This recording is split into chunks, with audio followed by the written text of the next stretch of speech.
오늘 하나님께서 저희들에게 주시는 말씀 사무엘하 5장입니다. 다음 주에는 7장을 살피고요. 오늘은 5장, 5월 가정의 달 맞이해서 하나님의 공경에 대해서 우리 두 주간 결론을 내리고 가정의 달을 마치도록 하겠습니다. 사무엘하 5장 6절에서 16절입니다.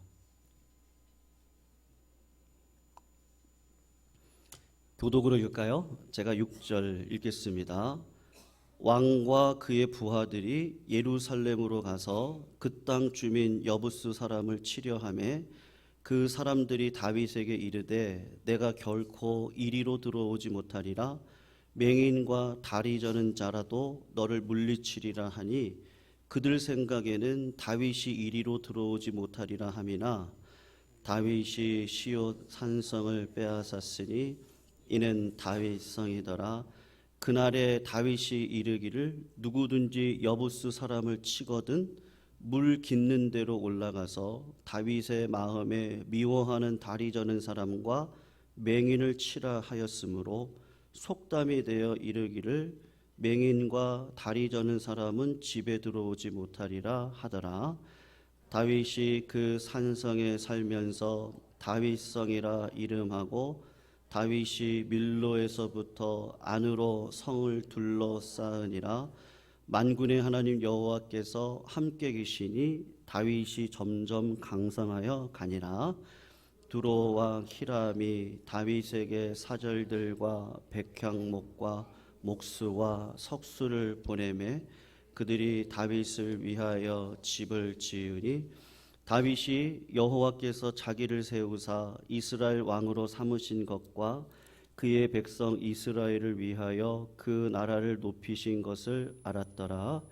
다윗이 헤브론에서 올라온 후에 예루살렘에서 처첩들을 더 두었으므로 아들과 딸들이 또 다윗에게서 나니 예루살렘에서 그에게서 난 자들의 이름은 삼무아와 소밥과 나단과 솔로몬과 이팔과 엘리수아와 네벡과 야비, 같이 읽어요.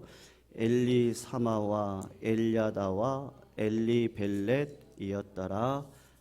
아멘. 가정의 달 맞이해서 우리가 눈에 보이는 육신의 부모님을 섬기는 것은 종국적으로는 하나님을 공경하기 위함입니다.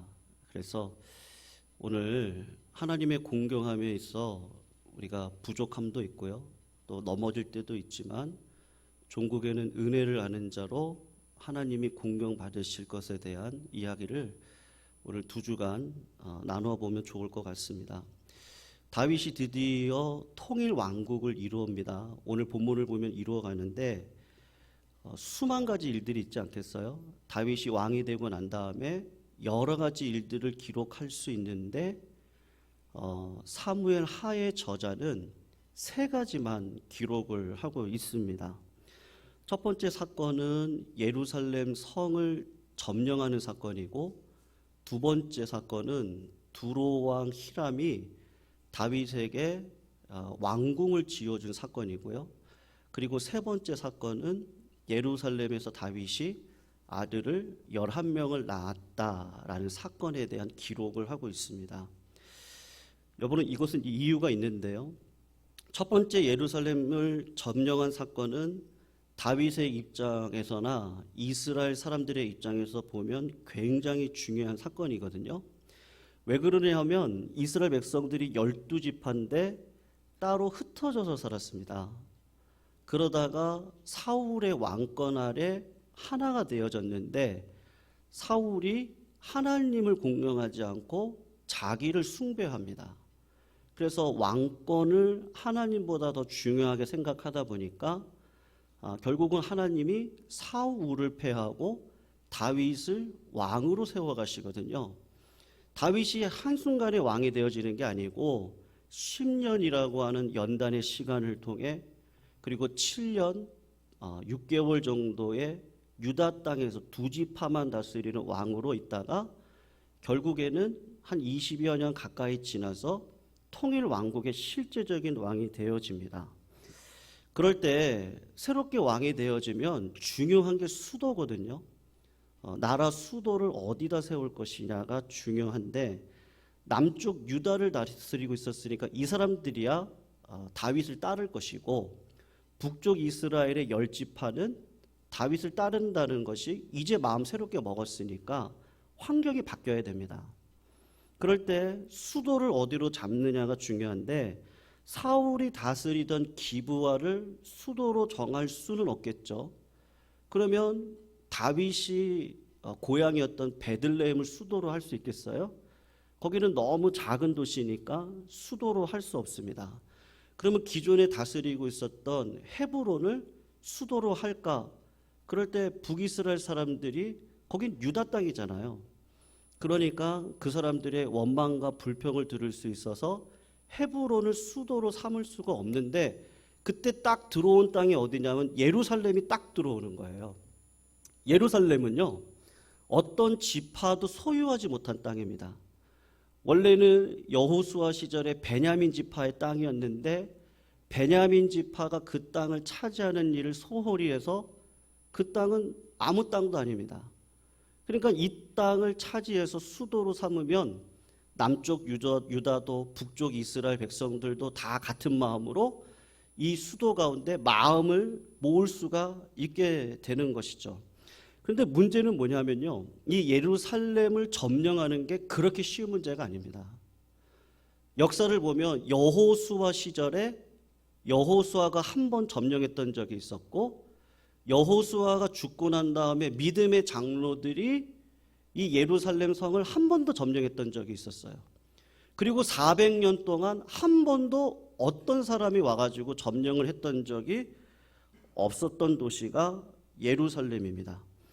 일단 지리적으로 천연의 요새입니다. 그래서 예루살렘을 점령한다는 건 거의 불가능에 가까워요. 그러니까 400년 동안 점령을 못했습니다.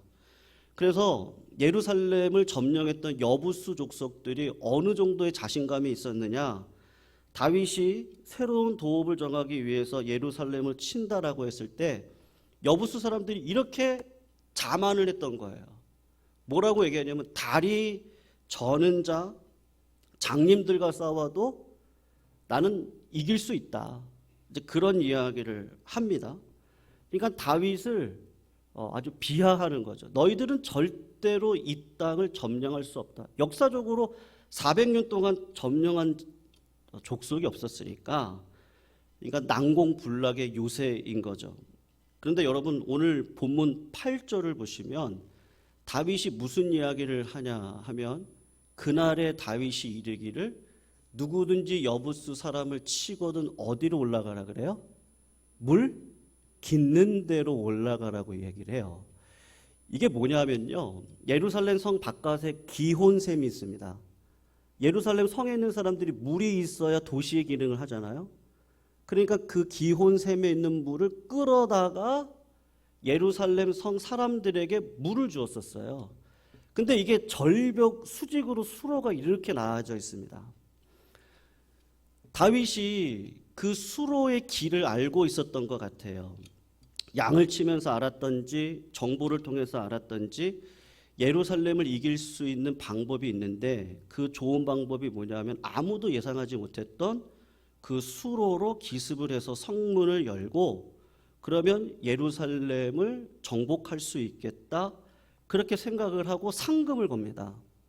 그럴 때 아브넬을 암살했던, 그래서 신뢰를 잃었어요. 지도자에게 신뢰를 잃고 지위가 낮아졌던 요압이 이 사람은 그 입안에 혀 같은 사람이거든요. 그러니까 이 요압이 야, 내가 요 기회를 통해서 사령관으로 올라가야겠다 싶은 마음에 군대를 끌고 가서 예루살렘을 점령하게 됩니다. 여러분 이 사실을 딱 보실 때 이 사건에 대해서 여러 가지 해석을 할 수 있거든요. 세상적으로 볼 때는 이렇게도 해석할 수 있어요. 아, 다윗이 운이 좋다. 그리고 어떻게 해석할 수 있느냐, 인간적인 계획인 거죠. 요압과 군대 장관들이 용감하게 싸웠기 때문에, 그러니까 훌륭한 군인이 있었기 때문에 예루살렘 성을 정복할 수 있었다. 아니면 여부수 사람들이 너무 교만했다, 방심을 했다, 아니면 다윗이 야, 참 전략을 잘 짰다, 보통 방법으로 이길 수 없는데 물깃는 수로를 통해서 공격할 전략을 잘 세웠다, 그렇게 해석을 할 수 있습니다. 그런데 오늘 성경은 뭐라고 해석을 하느냐 하면, 어디에 초점을 두느냐 하면 10절을 보시면 하나님이 다윗과 함께 했기 때문에 어떻게 됐다 그래요? 강성했다, 그렇게 이야기를 하고 있습니다. 사랑하는 성도님들, 믿음을 가지고 살아갈 때 여러분들의 삶 속에 뜻밖의 성공이 있을 수 있어요. 형통함, 그런 복을 받을 때가 있습니다. 그럴 때 우리는요, 반드시 두 가지로 해석을 하게 되는데, 결국은 마음의 중심이 어디에 있느냐는 거죠. 하나님께서 도와주셨다, 입으로는 그렇게 얘기를 해요. 생각으로도 그렇게 합니다. 하나님이 함께 하셨다, 그렇게 말은 하는데 마음의 중심에는 어떤 속마음이 있어요?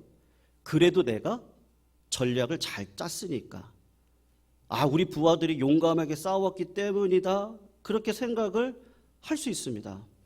똑같은 사건이 벌어졌는데 그때 우리가 전략도 잘 세웠고 요압도 죽을 힘을 다해서 싸웠고 운이 좋게 여부스 사람들이 방심을 했고 그래서 우리가 예루살렘을 얻었다, 그렇게 생각하는 것이 아니라 이러한 모든 일들 자체가 뭐라는 거예요? 하나님의 은혜다.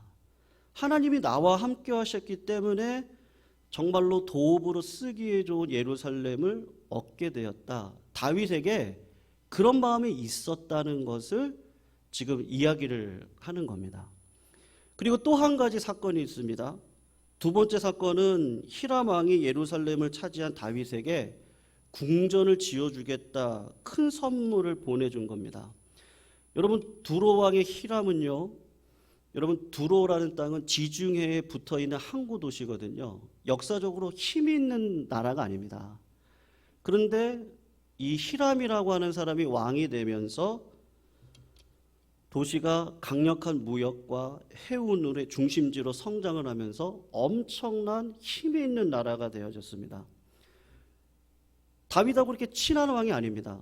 그런데 갑자기 밑도 끝도 없이 히람 왕이 예루살렘을 점령한 다윗에게 선물을 줍니다. 어떤 선물을 주냐면, 내가 당신을 위해서 궁전을 지어주겠다, 우리 레바논의 삼나무를 내가 보내주겠다, 석재를 보내서 궁전을 지어주겠다.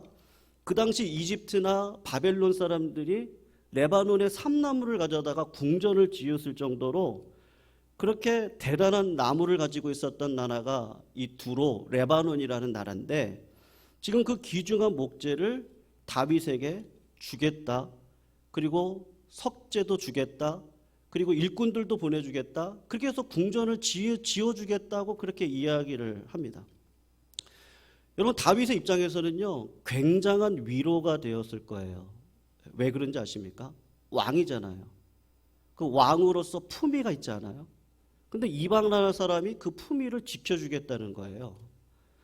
여러분, 이스라엘의 이때까지 현실이 어땠는지 사무엘상 22장 6절을 보시면 우리가 힌트를 얻을 수 있는데 한번 보실까요? 우리 같이 한번 읽어봐요. 시작. 사울이 다윗과 그와 함께 있는 사람들이 나타났다 함을 들으니라. 그때에 사울이 기브와 높은 곳에서 손에 단창을 들고 에셀 나무 아래에 앉았고 모든 신하들은 그의 곁에 섰더라. 저 구절을 잘 보시면요, 이스라엘의 초대 왕의 왕권을 상징하는 손에 뭐가 들려있다 그럽니까? 단창이 들려있다고 이야기를 합니다. 근데 사울 왕이 지금 어디에 앉아있다 그래요? 에셀 나무 아래에 앉았고 모든 신하들은 그의 곁에 있는 거예요. 그러니까 탁자 하나 놓고 에셀 나무 밑에 아래 어떤 의자 하나 만들었겠죠. 그리고 신하들이 옆에 서 있는 그런 형국입니다. 여러분 어떠세요? 너무 초라하지 않습니까?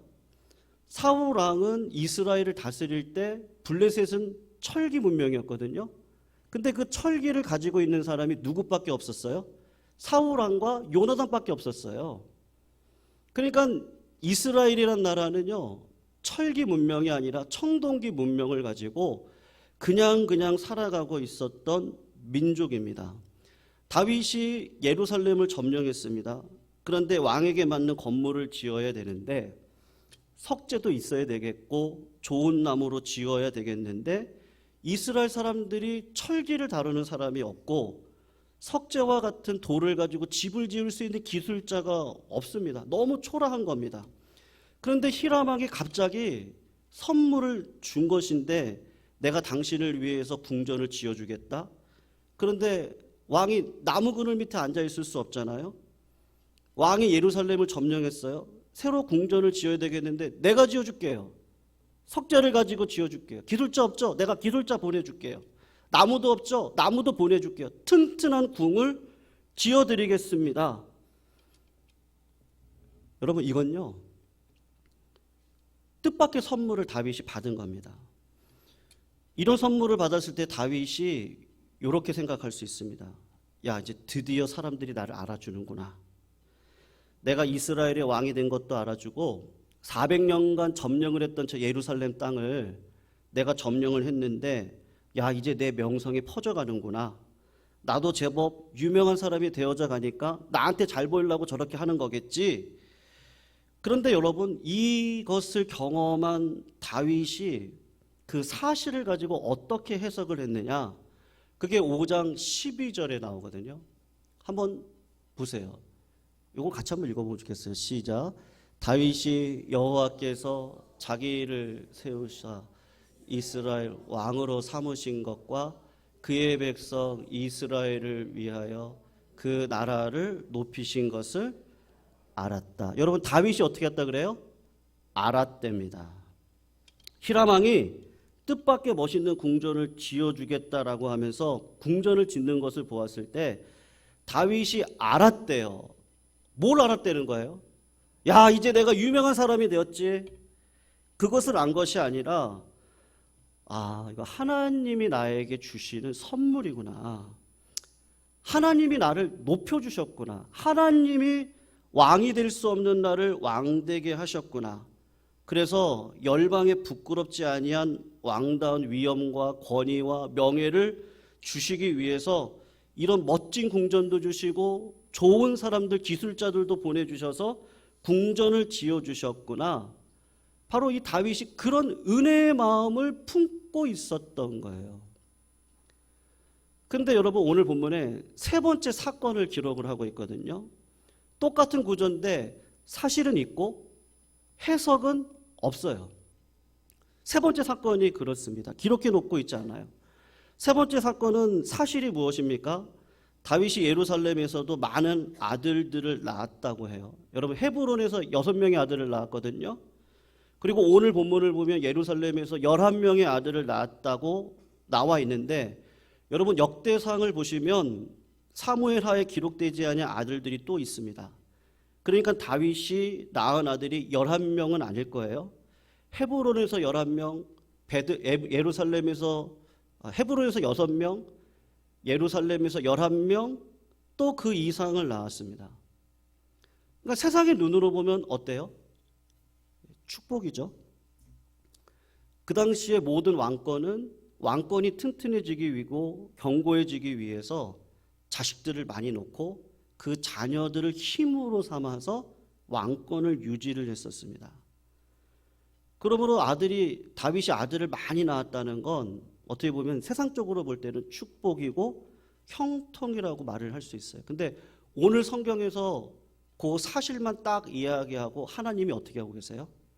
그냥 침묵하고 계시거든요. 해석을 하고 있지 않습니다. 왜 그렇죠? 여러분, 왕은요, 신명기를 보시면 말을 많이 두면 안 됩니다. 병거를 많이 두면 안 되는 거죠. 그리고 은금을 많이 쌓아두면 안 됩니다. 왜냐면 여러분, 사람의 마음은 약해서 물질이 1, 2억, 5억 괜찮아요. 근데 100억, 1000억 들어오잖아요. 그럼 어깨가 올라갑니다. 목이 빳빳해지죠. 사람은 그래요. 그래서 하나님의 나라를 세워갈 왕 같은 제사장들이 우리들에게 은금을 많이 두지 말라 그래요. 뭐 그렇다고 거지되라는 얘기는 절대 아닙니다. 하나님의 은사가 있습니다.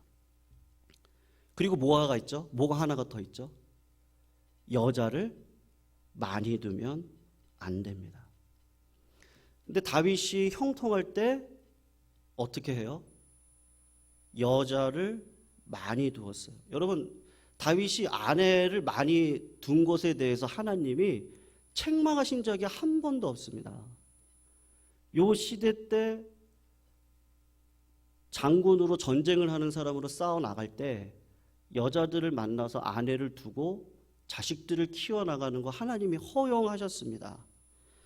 그런데 다윗이 아내를 많이 둔 것뿐만 아니라 오늘 본문을 보시면 뭐도 많이 둬요? 성경을 한번 보세요. 몇 절이죠? 13절을 보세요. 13절에 보면 뭐라고 얘기하죠? 다윗이 헤브론에서 올라온 후에 예루살렘에서 뭘 많이 뒀다 그래요? 처첩을 많이 두었다. 그렇게 이야기를 하고 있습니다. 성도님들, 아내는 정략적이고 정치적인 입장에서 결혼을 할 수 있는데 첩은 성적인 파트너일 뿐입니다. 하나님께서 보시기에 바람직한 모습이 아닙니다. 아마 첩을 한 명만 두진 않았겠죠? 계속해서 첩을 두었을 거예요. 성적인 파트너로 계속해서 두었을 것입니다. 다윗이 형통할 때 은밀하게 무슨 일을 행하고 있어요? 하나님의 은혜입니다. 은혜입니다. 은혜입니다. 딱 그러다가 결정적으로 요건 하나님이 모르시겠지. 하나님 왜냐면 침묵하시니까요. 아내를 많이 뒀는데 이걸로 만족이 안 돼요. 그러니까 다윗이 어떻게 해요? 처첩을 은밀하게 두기를 시작을 합니다. 아내도 많아지고 첩도 많이 들어가다 보니까 어느 날 남의 아내 밧세바가 눈에 들어와요. 근데 이미 내가 어떻게 살아왔어요? 은밀한 죄를 계속 쌓고 살아왔잖아요.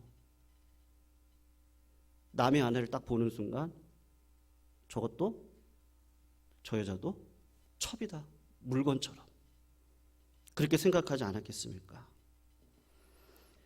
다른 사람의 아내인 것을 알고 있음에도 불구하고 첩으로 들여서 성적인 파트너로 삼듯이 밧세바를 불러들여서 결국은 범죄를 하게 됩니다.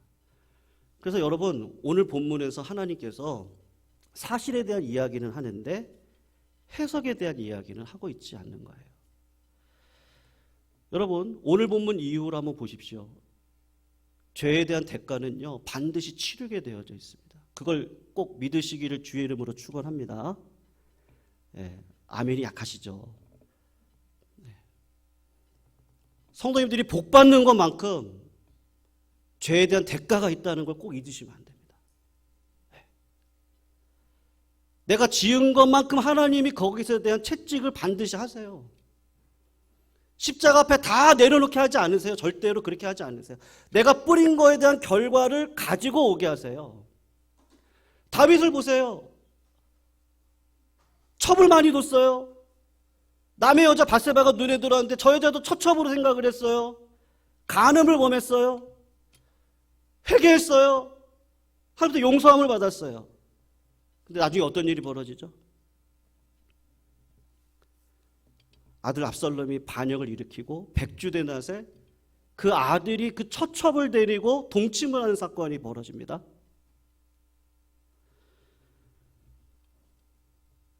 성도님들, 하나님께서 우리에게 죄를 물으실 때가 있습니다. 근데 그 죄가 언제 태동이 된 거예요? 형통할 때, 잘 될 때.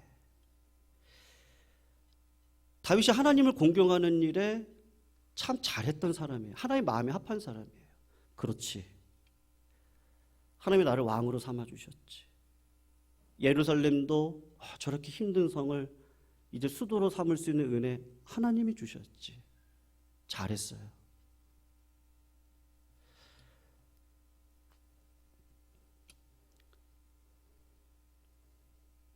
그런데 어디서 실패를 하죠?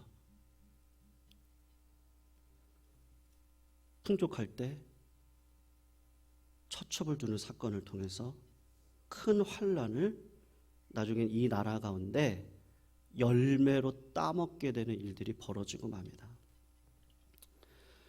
여러분, 믿음의 눈으로 우리의 삶을 하나님 앞에 돌아보셨으면 좋겠습니다. 거기에 대해서 내가 어떻게 해석을 하느냐가 중요하거든요. 성도님들, 제가 아마 많은 분들도 그러실 것 같아요. 그 사람이 했던 고백보다는요, 그 사람이 실제 행하고 있는 행위를 보시면 열매를 알 수 있지 않겠어요? 근데 많은 사람들이 어떻게 하죠? 그냥 내 입술의 고백이 마치 나인 것처럼 이야기할 때가 훨씬 더 많아요. 근데 하나님 앞에 들어가서 열매를 보면 그 사람의 열매가 그 사람인 것이거든요. 믿음의 눈으로 살아갑니다. 왜 나에게 이런 형통을 주시고 성공을 주시고 왕으로서의 지위를 주시고 명예를 주실까? 이거 하나님이 주신 거지. 그러니까 내가 하나님 앞에 겸손하게 살아야지. 하나님의 뜻을 쫓아 살아가야지. 여러분, 그렇다고 오해하시면 안 됩니다. 다윗이 전략을 잘 짰어요. 예, 운이 좋을 수도 있어요. 열심히 일했어요.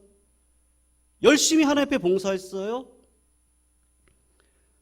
하나님의 은혜는 그 모든 열심으로 옵니다. 예, 삶의 행위로 오게 되어져 있습니다.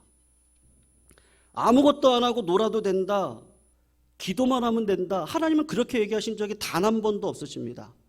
운이 좋으면 된다, 그렇지 않습니다. 하나님이 은혜를 주실 때 어떻게 주시느냐? 하나님의 도우심은 철저한 준비, 전략, 그 일을 위해 목숨을 걸고 싸우는 용감한 군인들, 뜻밖의 원수들의 그 교만, 방심, 이 모든 것들이 하나님의 은혜 가운데 있거든요. 그러니까 하나님의 말씀대로 내 입술의 고백뿐만 아니라 삶의 열매를 통해서 하나님 앞에 나아갈 때 하나님이 그 삶의 헌신을 통해서 하나님의 은혜로 역사해 가시는 거죠. 뜻밖의 질병이 있어요. 뜻밖의 어려움이 있어요. 뜻밖의 어떤 분들이 직장 생활하면서 오해를 받고 힘들 때가 있더라고요.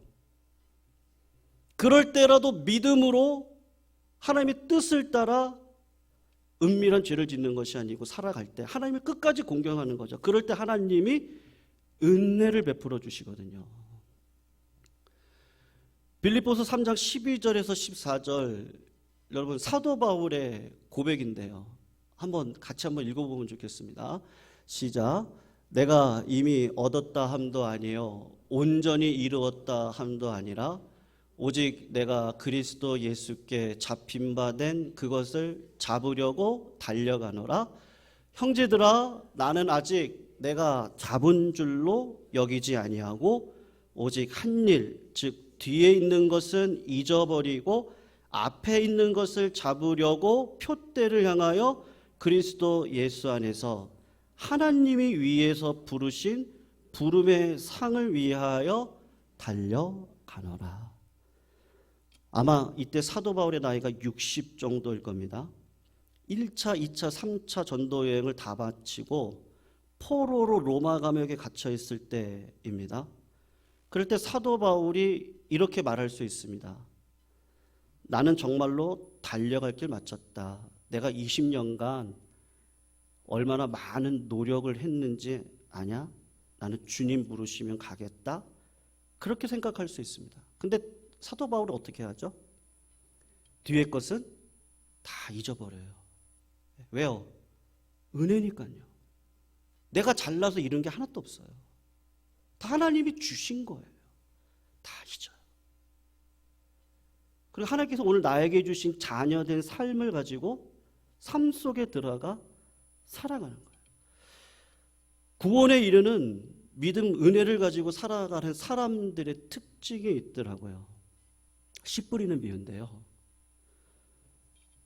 지금 우리나라 모 의원께서 가상화폐 투자를 했는데 그게 110억이 넘더라고요. 어떻게 뻥튀기를 한 거예요? 여러분, 주식을 하시던 어떤 투자를 하시던 한 배는 없겠네요. 2배, 3배 이렇게 돈 벌 수 있습니다. 어떨 때는 10배도 벌더라고요.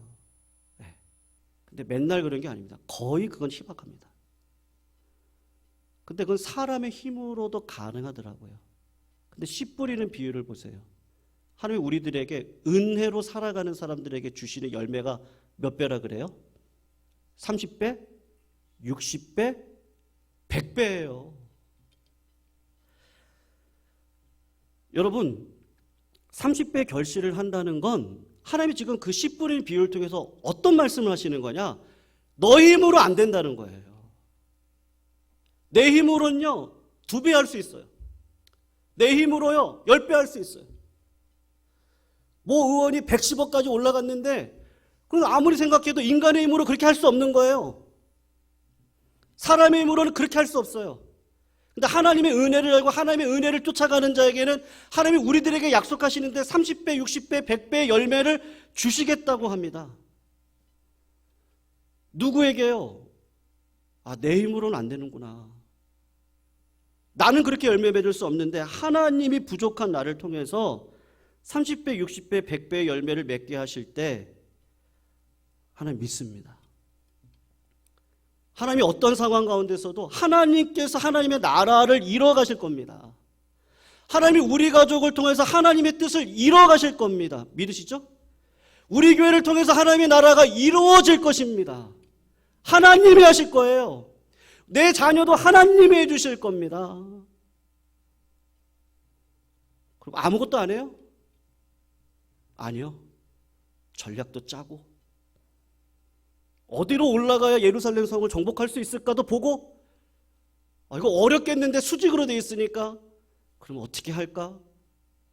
뭐 수직으로 올라가다 몇 명은 떨어져 죽었겠죠. 그런 희생을 치러서라도 저 예루살렘 성을 정복을 하는 것이 하나님 나라를 세워가는 거니까 계획을 짜고 부하들에게 상금도 걸고 은혜를 아는 자들이 어떻게 합니까? 열심히 신앙생활을 합니다. 열심히 말씀을 붙듭니다. 내 실생활 속에서 이 말씀이 오늘도 나에게 어떻게 말씀하시는지를 고민합니다. 내 유익인지 하나님 나라를 위한 것인지 나를 섬기려고 하는 것인지 하나님의 공경을 위해 내가 살아가고 있는지를 고민합니다. 그럼 하나님이 나를 어디다가 몰아넣으시죠? 나를 부인하는 자리요. 나를 십자가를 지는 자리요. 여러분 십자가를 진다는 건요. 종 같은 삶을 살아가야 된다는 겁니다.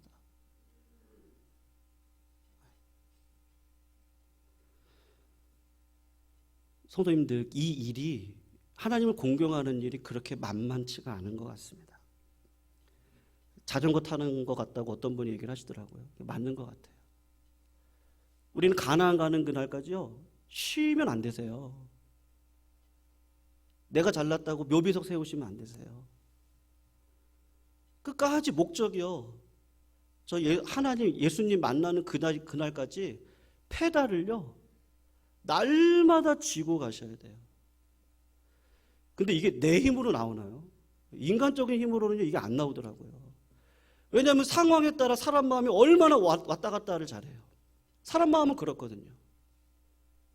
근데 신기하죠? 약속이 떨어지면요.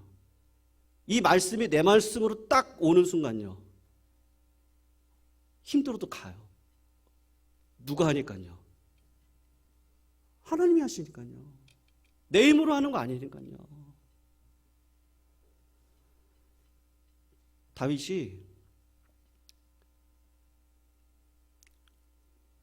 이거에 대해서 실수를 했던 것 같습니다. 근데 자식이잖아요. 자식 그럴 수도 있죠. 하나님 어떻게 하시죠? 가르치시죠. 밧세바 사건을 통해서요. 가르치세요. 그리고 어떻게 하시죠? 하나님을 공경하는 자리에 자녀를 세워 놓으시는 것이 우리 아버지이시죠. 믿으십니까? 그러니까요. 은혜 아니면 안 돼요. 제가 지난주 중에 이호회 권사님 안영일 지사님 신방하고 이렇게 고기를 먹으러 갔어요. 제가 열심히 고기 잘랐습니다. 네. 목사하면 그런 일 하면 안 되나요?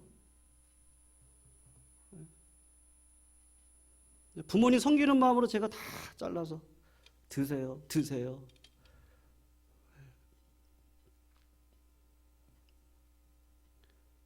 신자된 삶은요, 하나님께서 원하시는 은혜를 알고 진짜 하나님을 공경하는 거죠.